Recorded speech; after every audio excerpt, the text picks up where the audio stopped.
Donc vous savez que à partir de lundi murabizi ko uhereye kwa mbere jusqu'à vendredi kugeza kwa gatano débute le jeûne et prière yazatangira amasengesho yo kwiriza qui revient chaque première semaine du mois. ni ingaruka kwezi. Et je pense que ceux qui sont fidèles à cet engagement, kandi ndizera ko abizerwa kuri uko kwiyemeza ils continuent à voir la main de Dieu. bakomeje kubona ukuboko kw'Imana. Ceux qui sont engagés, abo bose biyemeje déterminés, bakaba barafashe icyemezo de mettre à part cette semaine, cette première semaine du mois, gushyira ku ruhande icyo cyumweru cya mbere cy'ukwezi. je ne doute pas ntago nshidikanya que Dieu agit dans leur vie. ko Imana iri gukora mu buzima bwabo.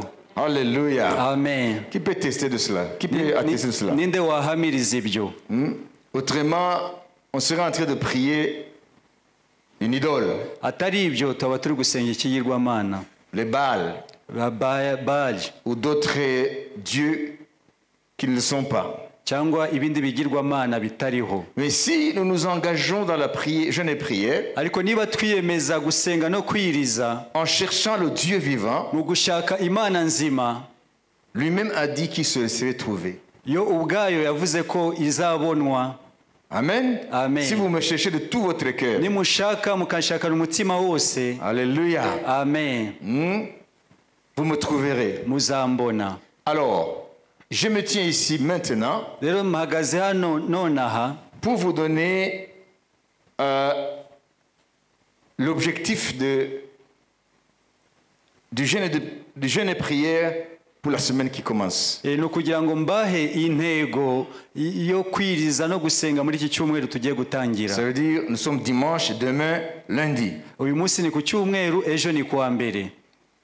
En cherchant la face de Dieu, mu gushaka mu maso h'Imana, pour demander au Seigneur quelle sera la pensée maîtresse qui va nous guider dans cette semaine de jeûne et prière. nsaba Imana ngo ese ni cyo gitekerezo nyamukuru kizayobora aya masengesho y'icyumweru yo gusenga no kwiriza. Parce que nous ne sommes pas appelés à être des gens qui tirent sur tout ce qui bouge.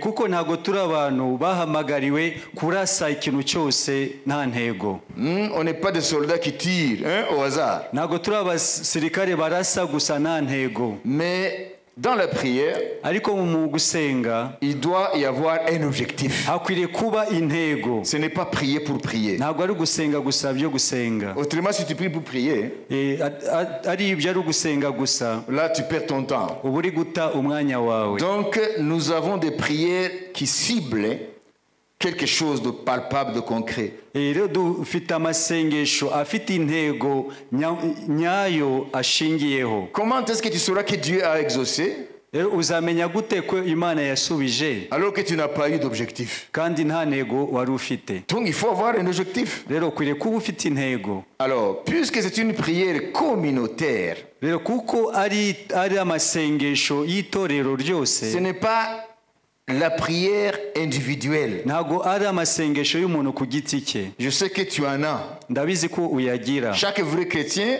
buri mukristo koko w'ukuri a des temps personnels avec Dieu. agira ibihe yihariye we n'Imana. Mais la première semaine de chaque mois, ariko icyumweru cya mbere cya buri kwezi, ici à l'église Bethel, hano ku itorero Bethel, c'est une semaine de jeûne et prière, mais communautaire. ni icyumweru cyo gusenga no kwiriza ariko itorero ryose rifatanyije. En anglais, on le dit très bien. mu cyongereza babivuga neza.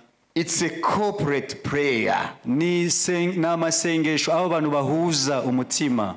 Parce que là, il y a une synergie. ni ukuvuga ngo aho haba ari guhuza imbaraga. Alléluia. Amen. 2 ou 3. babiri cyangwa batatu. Lorsqu'ils sont ils s'assemblent en mon nom. igihe bahuje umutima ku bw'izina ryanjye. Et demandent quelque chose sur la terre. bagasaba ikintu hano ku isi. Mon Père qui est aux cieux, data uri mu ijuru, écoutera, azumva, et exaucera. azasubiza ayo masengesho.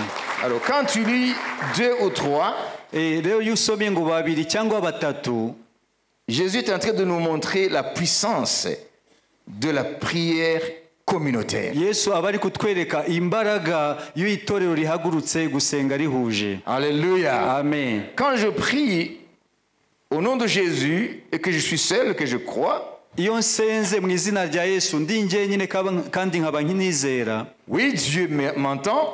Yego Imana iranyumva. Dieu écoute. Imana iranyumva. Et il y a la promesse d'exaucement. Kandi hari isezerano y'uko izansubiza. Mais lorsque sommes une communauté ariko iyo turi itorero unis dans l'esprit en Christ, duhuje umutima mu mwuka muri Kristo, la même pensée, le même esprit, igitekerezo kimwe mu mwuka umwe, et que nos cœurs battent à l'unisson dans le domaine de l'esprit, umutima ukaba uhuje mu bijyanye by'umwuka. Alors lorsque nous prions, rero iyo dusenze, quelle que soit la chose que nous demandons, icyo ari cyo cyose turi gusengera, là il y aura plus de puissance dans ces prières-là. ayo masengesho rero azaba afite imbaraga nyinshi muri iryo sengesho. Alors pour introduire ce que sera l'objectif de notre prière, de notre jeûne et prière, j'aimerais souligner ceci. La prière, la prière, dites la prière de quelqu'un qui est en Christ. La prière, c'est l'arme la plus redoutable. La plus redoutable.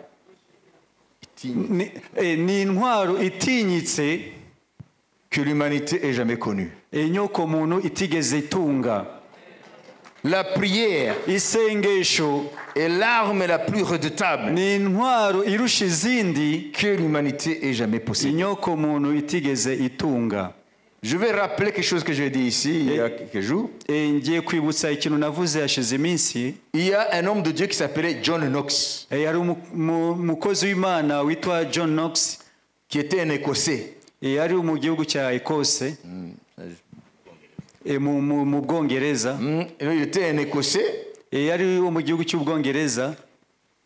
Alors, la reine d'Écosse à cette époque-là,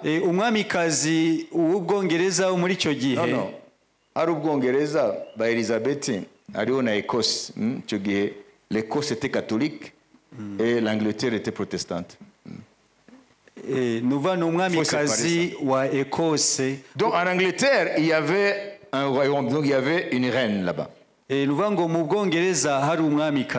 en Écosse, il y avait la reine qui s'appelait Mary Stuart.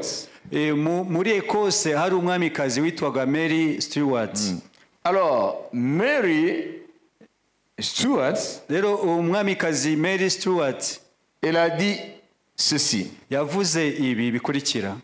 Parce qu'il y avait des tensions et des conflits entre l'Angleterre et l'Écosse. Alors, la reine d'Écosse a dit, je crains les prières de John Knox plus que toutes les armes d'Angleterre.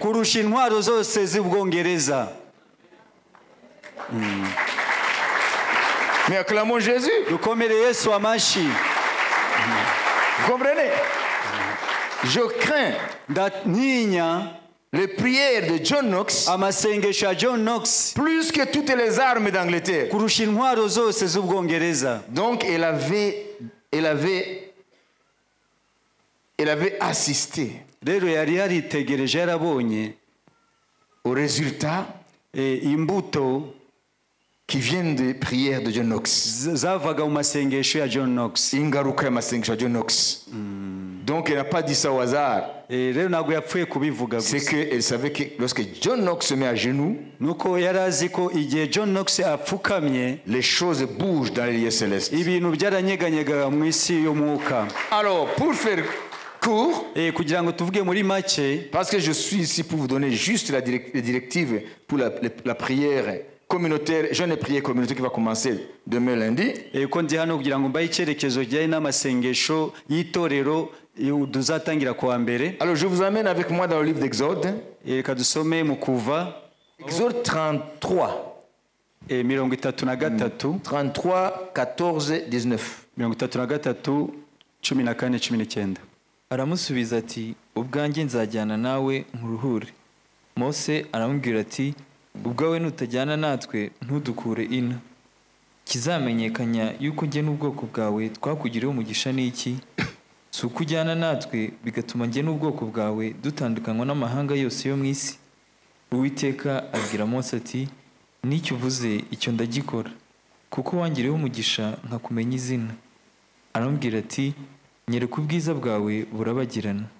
Uwiteka aramubwira ati ubwanjye nzanyuza kugira neza kwanjye kose imbere yawe, nzivugira mu izina imbere yawe ko ndi Uwiteka, kandi nzagirira ubuntu uwo nzagirira ubuntu, kandi nzababarira uwo nzababarira. Amen.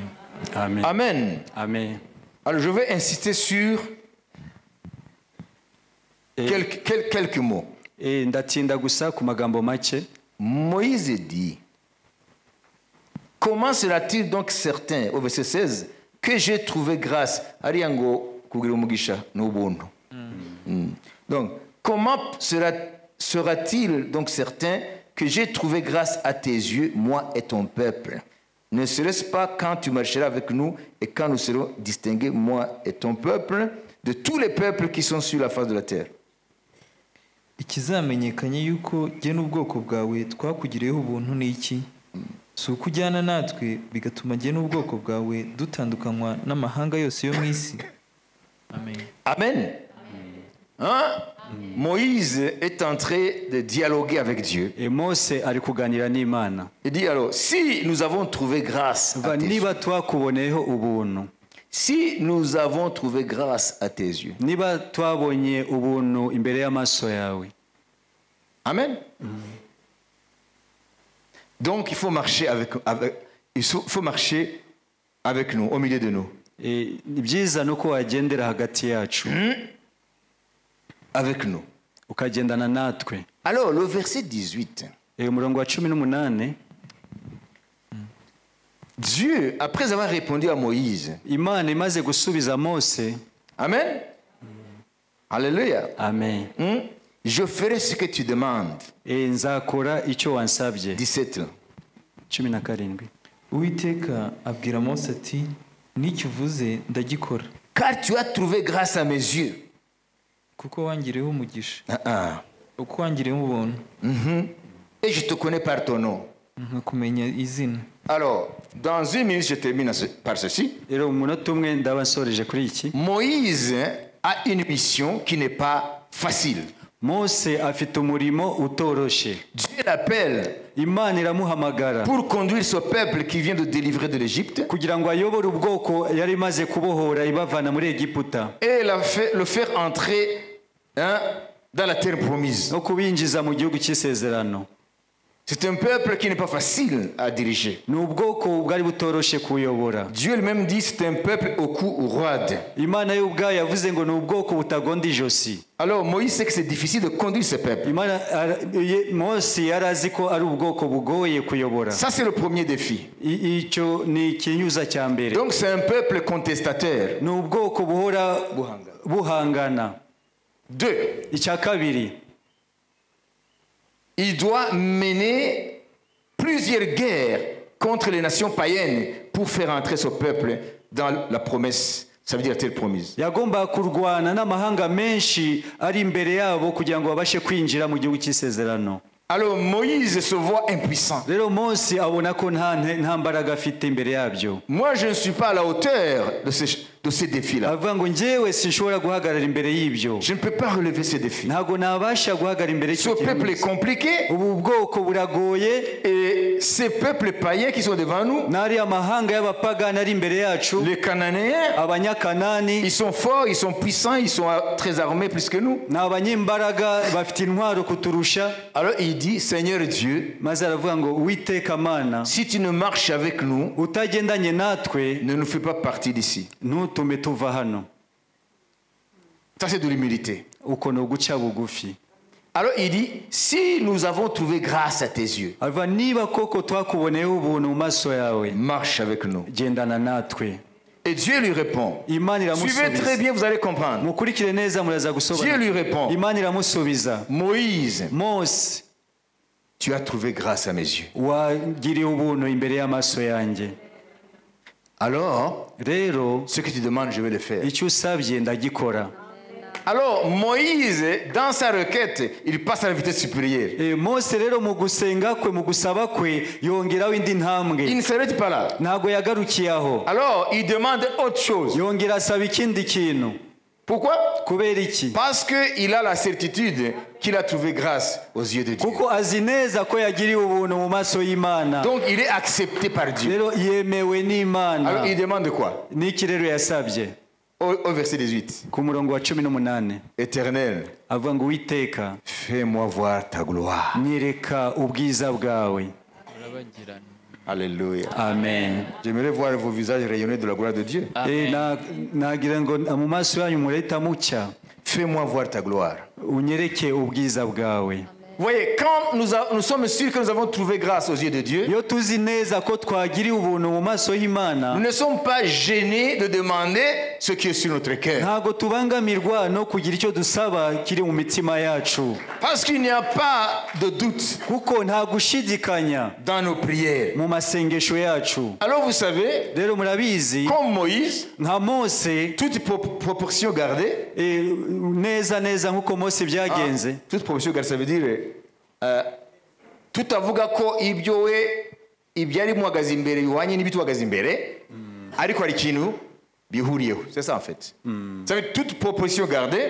Nubwo ibyo tuzasengera bidahwanye n'ibye neza neza, Nos défis ne sont pas les défis de Moïse. ibibazo byacu si byo bibazo bya Mose, Néanmoins, ce sont des défis. ariko nabyo ni ibibazo. Aujourd'hui, nous sommes dans un monde qui nous défie. Muri iki gihe turi mu isi idushyira imbere ibihunyuza, Surtout nous qui croyons en Jésus. cyane cyane twebwe abizera Yesu. Il y a des défis aujourd'hui. Hari ibibazo muri iki gihe, Des défis au niveau financier. ibibazo by'amafaranga, Défis au niveau matériel. ibibazo mu bifatika, Défis au niveau de notre foi. ibibazo mu bijyanye no kwizera kwacu. Tu crois en Dieu? Wizera Imana. On verra comment tu vas t'en sortir. Tuzareba rero ukuntu uzasohoka muri ibyo Il est bibazo. difficile aujourd'hui de joindre les deux mois avec ton salaire. Le deux bouts du mois. Biragoye umushahara wawe kusoza ukwezi Donc kose. les défis sont pléthores. Rero ibibazo ni byinshi. Amen. Tu as des défis? Ufite ibibazo, Il a des défis. nanjye mfite ibibazo, J'ai des défis. nawe afite ibibazo. Nous avons des défis Dufite ibibazo bitandukanye en tant qu'Église de Dieu. nk'itorero ry'Imana. Alors, qu'est-ce qu'il faut demander cette semaine? Rero muri iki cyumweru ni iki dukwiriye gusaba? Si nous avons trouvé grâce à ses yeux, Niba twagiriye ubuntu mu maso hayo, si nous avons trouvé grâce à ses yeux, niba twaragiriye ubuntu mu maso hayo, si nous avons trouvé grâce aux yeux du Seigneur, niba twagiriye ubuntu mu maso y'Umwami, nous allons demander ce que Moïse a demandé turaza gusaba icyo Mose yasabye au verset 18. ku murongo wa 18. Seigneur Dieu, Mwami Imana, montre-nous ta gloire. twereke ubwiza bwawe. Mais les gens n'ont pas compris.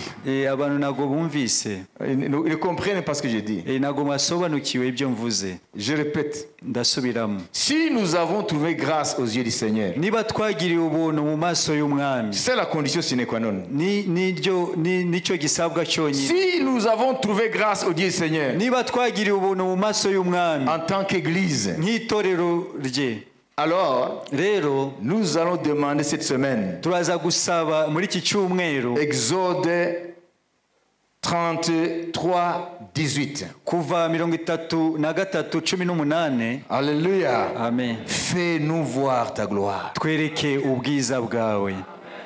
Qu'est-ce que ça veut dire? Qu'est-ce que Moïse a demandé? Ese Mose koko yasabye iki? Vous savez, dans l'Ancien Testament, Rero mu isezerano rya kera, parce que c'était charnel, kuko bari mu buryo bwo mu mubiri, il marchait par la vue. bagendeshaga amaso, La gloire du Seigneur, ubwiza bw'Umwami, en hébreu qu'on appelle Shekinah ou Kabod. mu giheburayo bita Shekina cyangwa Kabod. Shekinah, la présence sensible de Dieu. shekina bivuga ngo kubaho kw'Imana gufatika kugaragara. Par exemple, lorsque le temple de Salomon a été dédié au Seigneur, Urugero igihe bamurikiraga ingoro ya Salomo Uwiteka, ce jour-là de dédicace, uwo munsi wo kumurikira ingoro Uwiteka, la gloire de Dieu est venue sous forme d'une nuée. ubwiza bw'Imana bwaje mu buryo bw'igicu. Et la nuée a couvert le temple Igicu gitwikira ingoro, et la nuée est entrée dans le temple. maze icyo gicu kinjira no mu ngoro. Et les sacrificateurs ne pouvaient pas tenir devant cette gloire. Abatambyi ntibashobora guhagarara imbere y'ubwo Ils bwiza, sont sortis, se prosterner par terre. barasohotse bikubita hasi. Ça s'appelle la gloire de Dieu, Shekinah. Ubwo nibwo bwiza bw'Imana bwitwa Shekina. Amen. Amen. Et la gloire de Dieu, Kabod, Ubwiza bw'Imana Kabod c'est le poids de la gloire de Dieu. ni uburemere bw'ubwiza bw'Imana. Lorsque la présence de Dieu vient, Yo ukubaho kw'Imana kuje,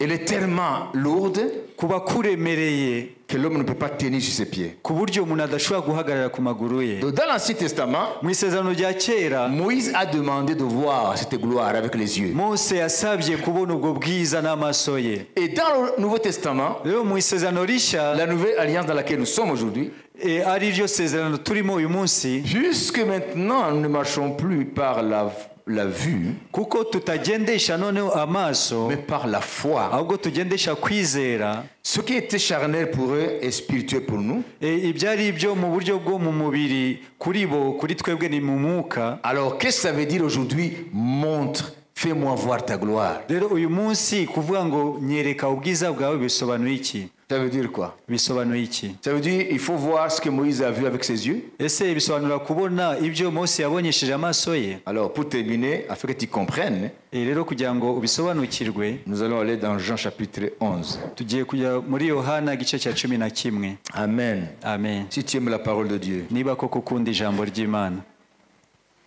Alléluia. Amen. Au verset. Alléluia. Amen. Au verset 39, 40. Murongo wa 39 n'uwa 40. Et nous allons terminer Turahita avec dusoza ce court message qui nous prépare pour la prière. Prochaine prière. n'ubutumwa butoya budutegura ibihe by'amasengesho. Yesu arababwira ati nimukureho igitare. Marita mushiki wapfuye aramubwira ati databuja none aranuka kuko amaze iminsi 4. Amen. Yesu arambwira ati sinakubwiye nti niwizera uri bubone ubwiza bw'Imana. Amen. Voilà. Amen. Voilà. Le frère de Marthe et Marie est mort. Il s'appelle Lazare. Umuvandimwe wa Marita na Mariya yitwa Lazaro yari yapfuye. Alors, Jésus est là avec une foule de Juifs. Rero Yesu araho n'imbaga y'Abayuda, Bien sûr, avec la famille de Lazare. n'umuryango wa Lazaro wari uhari. Alors, Jésus parle de ôter la pierre parce que les Juifs enterraient dans des sépulcres taillés dans des roches. Rero Yesu aravuga ngo bakureho ikibuye cyari gitwikiriye kuko Abayuda bashinguraga mu rutare bacukuyemo. Il dit ôter la pierre. Aravuga mukureho ikibuye. Et Marthe, la sœur de Lazare, Marita umushiki wa Lazaro elle dit, aravuga ngo Seigneur, il sent maintenant, ça fait 4 jours. mwami aranuka uko hashize iminsi 4. Il a commencé le processus de décomposition. Rero yatangiye kubora. Et Jésus lui dit, Yesu aramubwira ngo ne t'ai-je pas dit? Ça veut dire, il lui avait dit même avant. yari yabimubwiye mbere, avuga ese Ne sinakubwiye, t'ai-je pas dit, si tu crois, ese sinakubwiye ngo niwizera tu verras la gloire de Dieu. urabona ubwiza bw'Imana. Alors, qu'est-ce qu'elle a vu? Ese niki yabonye? Est-ce qu'elle a vu cette gloire? Ese yabonye ubwo bwiza? Bien sûr. Yego. Est-ce qu'elle a vu ce que Moïse a vu? Ese yabonye ibyo Mose yabonye? Est-ce qu'elle a vu la gloire sous forme de nuée? Ese yabonye ubwiza mu ishusho y'igicu? Hein? Est-ce qu'elle a vu la Shekinah palpable? Ese yabonye Shekina ifatika? Non. Oya. Ça veut dire, lorsque Jésus a dit, Bivuga ngo igihe Yesu yavuze Lazare, Lazaro sors! sohoka, Et celui qui était mort est sorti. uwari upfuye arasohoka. Cette œuvre-là, Icyo gikorwa qui porte la signature du Dieu de la vie, kiriho sinyatire y'Imana y'ubugingo. c'est ça la gloire de Dieu. Ubwo nibwo bwiza bw'Imana. C'est ça la gloire de Dieu. Ubwo nibwo bwiza bw'Imana.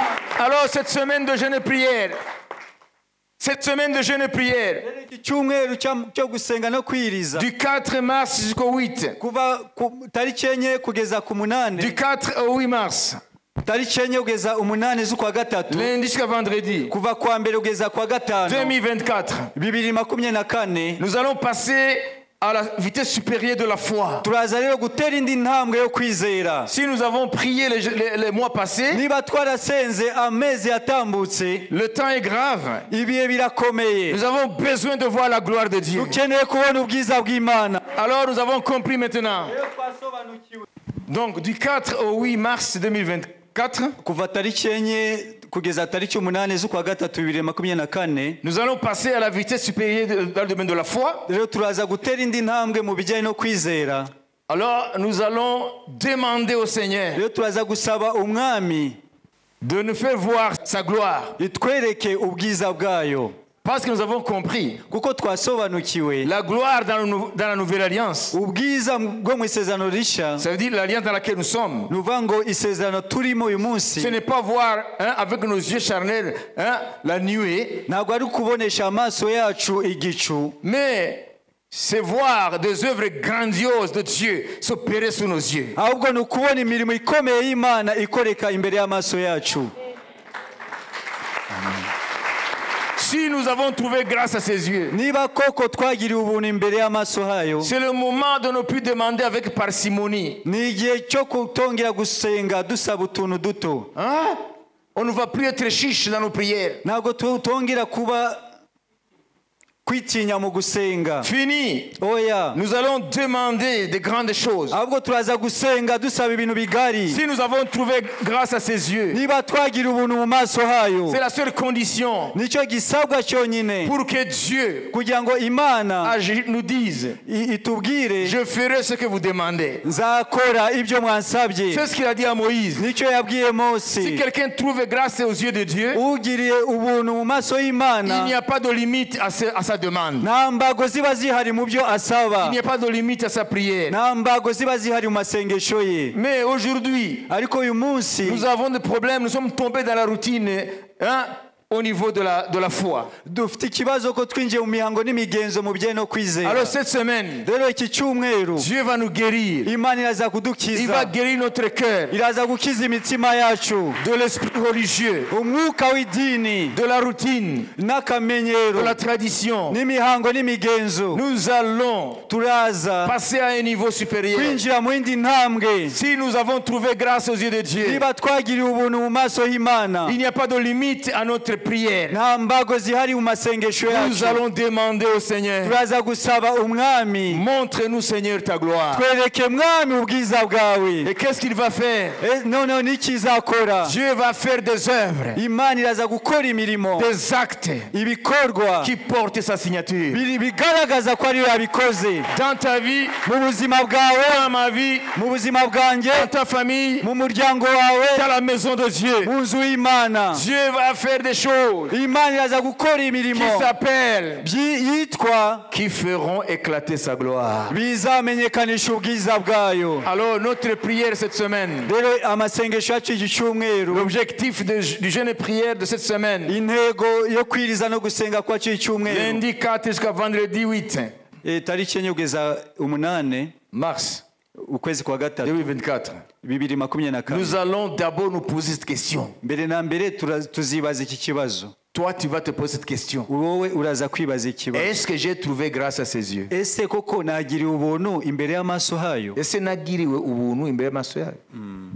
Ça veut dire quoi ça? Ese ibyo bisobanuye? Trouver grâce, ça veut dire quoi? Kugirirwa ubuntu bisobanuye iki? Ça veut dire être accepté. Nuva ni ukwemerwa.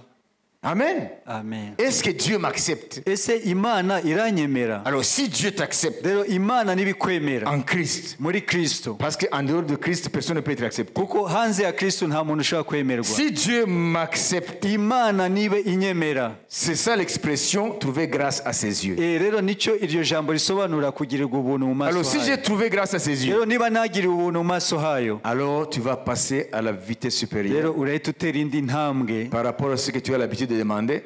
Ku bijyanye n'ibyo wari usanzwe usaba, Tu vas dire au Seigneur, uraza kubwira umwami, Seigneur, mwami, cette semaine, iki cyumweru moi, njyewe et ta maison, ton église, njyewe n'inzu yawe itorero ryawe nous demandons turasaba à ce que tu nous fais voir ta gloire. utwereke ubwiza bwawe.